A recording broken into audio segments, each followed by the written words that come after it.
সবাকার ভাব তুমি।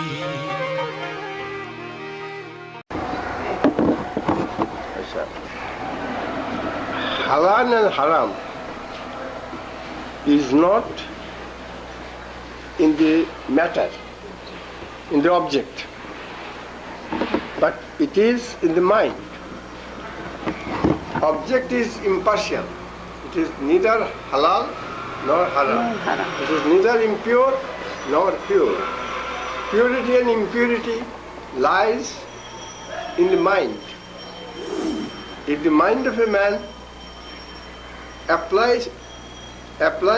if the mind of a man applies salat on the object, on the matter, then it becomes pure, and so it is halal. But if he doesn't apply salat on it, then the entire thing is impure. All things coming into the brain through the 7 antennas, Sixth sense, no, seventh sense. Through the 7 antennas, the phenomenal world is coming in, and these are all impure unless you apply salat on it. When salat is applied, it becomes pure, so it is halal. But a man cannot practice this salat on every item at a time. Every item of his senses at a time. He used to do it one by one. So when in one item of his sense he applies salah, then those matters become pure and halal. Other gates are open, and things are entering through those gates, and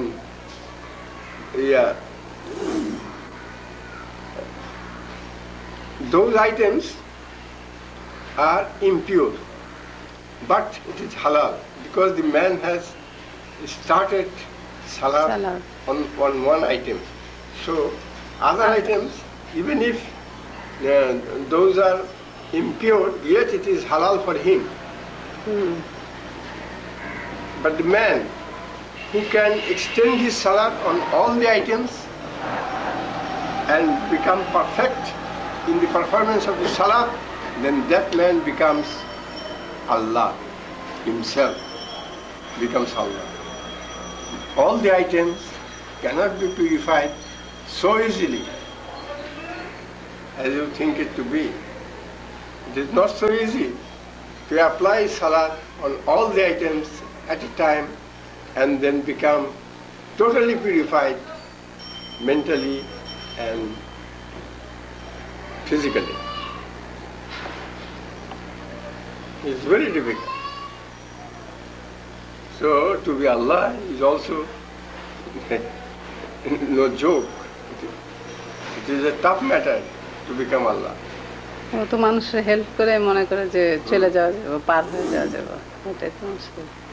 Helping man is a good thing, but it will not give him release from the bondage of creation. He will have to come back again. She will have to come back again.